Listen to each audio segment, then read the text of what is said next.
She swagged it. Oh, she's sitting on men. I have to stand her already.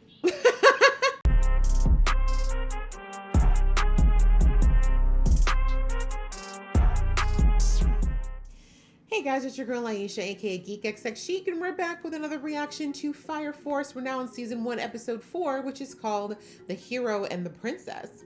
I like this. Very fair. It's fairy tale-like. But yeah, last episode we had what was supposed to be the Rookie Fire Games, but it ended up getting hijacked by a member of a alternate faction that apparently is anti-Fire Force or anti-whatever it is that says that they're trying to figure out the solution behind the Infernals. And they confronted Shinra directly, basically trying to convince Shinra to join their dark faction, but Shinra refused. And Shinra also met up with the fireman that was there the day that his life changed, but it looks like the fireman is keeping some pretty important details of that day a secret for some reason. But again, because of what happened inside of the trial, Shinra didn't get a chance to kind of follow up on that. So yeah, we met. That's pretty much it. I think that was what went down. It was a pretty crazy episode for that reason. And yeah, we got more and more players that keep getting added to the mix. So I do enjoy that. So I'm ready to jump into this episode. But just before I do, a reminder that if you'd like to be in the know of when I drop episodes, please go ahead and hit that subscribe button as well as the notification bell. There you go. All right, that out of the way, let's get into the episode right now.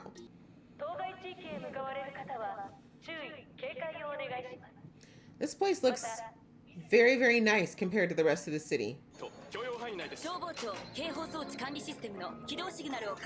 Okay, who is this now? Is this the princess? Why would you prefer confusion? Okay, she's a Fire Force person. Look at her jacket. She swagged it. Oh, she's sitting on men. I have to stand her already.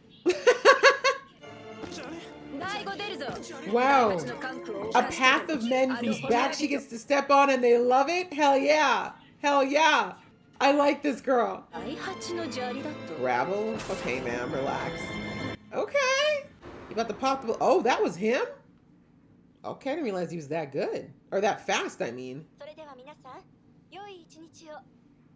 They haven't explained what Latom means yet.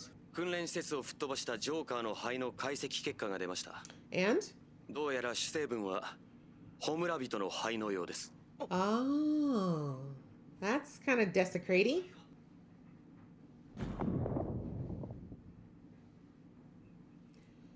Okay, our resident priestess has a dark past and hides it with a smile. Lord of Camelot, really? Right? Thank you. I don't know where you think you're working, sir. Should have hit you harder.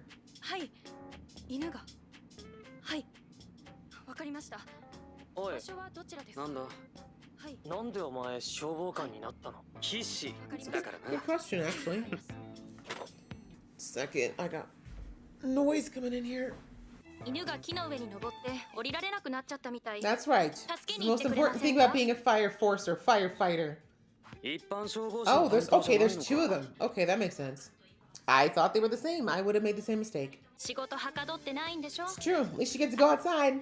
Oh, the dog mascot. Yes, let's answer the most obvious question here. I'm afraid I don't. Why? Wow, and taking it out on the mascots? That makes sense.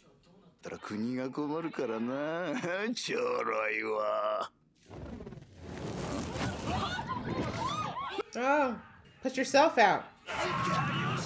The Great Soul. The Great Sun? Did some people believe this is religious?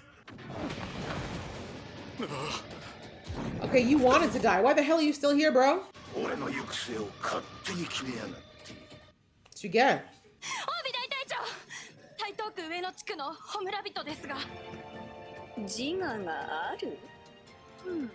I was about to say the rest weren't talking. I didn't know if that was abnormal, but now we know it is. Oh, they're helping with the kids. That's cute.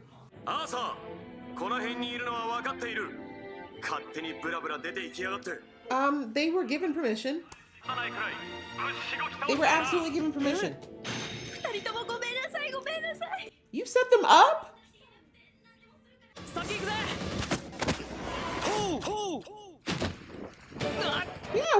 doing?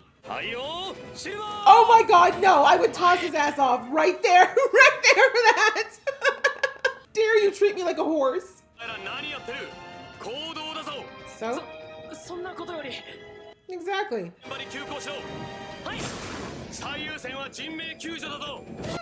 The Infernal's already dead, right? So it looks like the first gen type of Infernal are evolving? Is that what I'm picking up? Not today, bitch. I like this tag team. Yeah. That's a good reason. Yeah, I think so. He sounds pretty much like he did when he was alive. Don't fall for it. Wow, how does this man develop tricks so quickly? Yeah, you think y'all were literally... I was waiting for him to run away. How did you not actually surround him? And he's still a murderer. I mean, if he was self-aware and didn't want to hurt anyone, that'd be one thing, but he clearly wants to keep hurting people. But interesting. Well, I mean, they said he's the only one who can catch up, but it's a bit much to tell your trainee to have to do this. It's nighttime already? Well, you're nullifying it all now.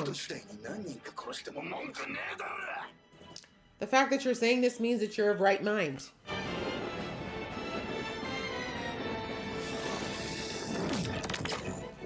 Sir, that is someone's vehicle, Shinra. That was someone's hard-earned money. What's your deal? What do you mean, what's your deal, sir? Oh, well, you know, looking at him like that. And that's all. Isn't that the pot calling the kettle black here? Yeah, it's like so-and-so, blah, blah, blah. Ashes to ashes. He's just looking for time. Don't listen to him.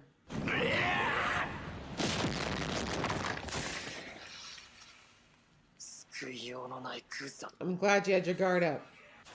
And now this, you know, I respect the way she runs her operation, but I don't like her interfering here. Oh, she's third generation too. Then do it right now and show me. You're not my captain. See? We on the same ring. Oh. Oh, she's got some special power. Okay. You gonna put up with that? Don't do it. Tell her her underwear looks dirty.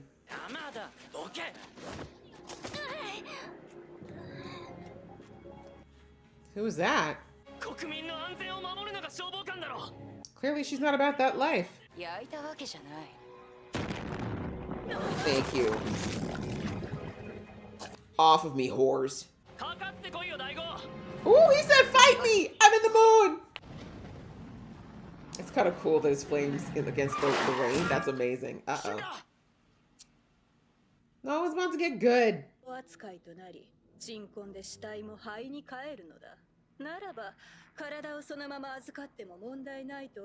So that didn't answer his question.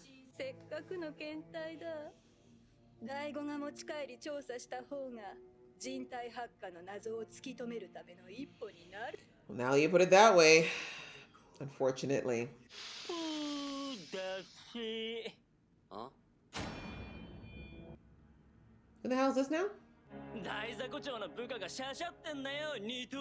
Just set him on fire, please.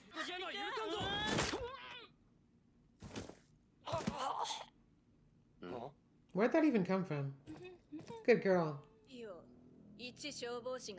Why are the girls posed like this? I can't. Yeah, don't underestimate the misfits. What's that look about? Y'all have history? Looks like it. Need to know the history is there. I didn't see the picture that she was holding before to know if maybe that girl was in it. Interesting. So that's our princess, hey? You'd think her and Arthur would get along pretty well. They're both about the same amount of pretentious. They both seem to love themselves around the same amount. But all right. Well, we're getting introduced. Oh, we got introduced now to another Fire Force team. I mean, we kind of last episode, I wouldn't say we really got introduced to that other team, the one that the that had the captain that was at the house fire that Shinra was a part of. But this one, I think we got the most insight into. It's run by the princess. I'm sorry, her name already slipped out of my head, but she clearly has some abilities. Whatever she did with that heat to make him drop, I think she might have heated the air, is what I'm trying to, I think, because I'm looking at all the way they illustrated the waves of heat. I feel like maybe she made the air so hot that he passed out. Maybe that's it. But anyway, point is she's got some skills. And I already said back in episode 1 that I think Shinra's biggest issue is that he's not as controlled with his abilities as some of the other older, more experienced pyrokinetics are. But I do think that, he's on the way. And I think once he does get it under control, that's really when he's going to become problematic, obviously. But anyway, we see in this one that there was a firefighter. And now we also learned in this episode that there are Fire Force and Firefighter. Two different things, very similar. My guess is Fire Force is specifically for the infernal problems, whereas firefighters are for regular fires that still happen. Anyway, because the boys were sent, Arthur and Shinra were sent to go take care of a domestic problem, we discovered that a firefighter actually apparently snapped at some point and went on a killing spree. And he was getting sentenced today, but because of, public sentiment, anyone who's associated with fire, anything, has been getting a bit of negative public opinion and, suffering the ill effects of that. And as a result, that's how this mascot ended up being put in an inconvenient place. But anyways, we see that this particular, what would you call him? This criminal who was about to get off, basically, because he did the insanity plea and was about to be given a sentence that was far too light for what he deserved, and he turned into an infernal at the same time. And we see that it wasn't like the other infernals that we've seen thus far, which they didn't speak, right? They would attack. Yes, they seemed like they were somewhat sentient, but they weren't talking. This one was literally, he looked the most human, I'd say, outside of the head thing. And he was talking, and he seemed very much like he was in life. Like there was no difference outside of the fact that maybe he felt more liberated. And so we see that this new unit was interested in him because apparently one of them that is, what they call it, self-aware, is very rare. Most of them, I guess, lose themselves. And so they want to capture him. And I guess the fifth has either, they're saying it's research. My guess is that they're probably using them in some way, right? Because if they're self-aware, then you can potentially control them, which is something you can't do with something that's not self-aware. So my guess is that the fifth is using them for probably notorious purposes, but for now, or not notorious, nefarious. But at this point, we don't know much about it. And yes, we just got introduced to the princess. As I said, even though she annoyed me with, having to try to grovel my boy there, I can't be mad at her. A woman who kind of, allows herself to enjoy her specialness and has, men as her throne and as her carpet. I can't be mad at that. I just can't be mad at that. Like, girl, do your thing, okay? She's like, listen, I feel like this is what I deserve and I'm making it happen. And you saw that most of those guys were more than happy to be walked on. So it is what it is. But anyways, we're getting a little bit more of a taste of what we heard last episode, that there is a very specific dynamic going on between all the different units and that they don't all really talk to each other, and that a lot of them have their own agendas that don't have to do with what's supposed to be the common goal of figuring out what causes the combustions and stopping it so that people can, stop living in fear. But anyway, we kind of got a taste of that today, and some inter-force dynamics, I guess you could say, and the fact that I think we already picked this up from episode 1, but yeah, the 8th apparently is kind of the one that's looked down on, and they're the newest. We discovered that as well. I don't know if they're in order of when they formed. Maybe that's it. Like number 1's the first force that formed, and now 8's the most recent. But yeah, apparently because they're new, and also, look at their digs, right? Their digs don't look good compared to what we just saw this episode. 5th place looks great. There's money clearly involved here. 8th does not have all that. So yeah, it sounds like, as I was saying, 8th is kind of the misfit group, the misfit toys of the group, and they're kind of being tossed the bones. But as I said, never underestimate the misfits, because they're often the ones you don't know how to predict. And we see too that the princess had her eye on Shinra, because she was like, something about, what did they call it? Apala? Something like that, or Abala? They said something about his flame burst that I guess is not that normal. So they got their eyes on him. I feel like everyone in every force must have their eyes on Shinra, but we still don't know 100% why that is yet. So I'm looking forward to when that particular secret gets revealed. But this is another good episode. I enjoyed it. I hope you guys enjoyed watching along with me. If you did, please show some love, and I'll see you in the next one.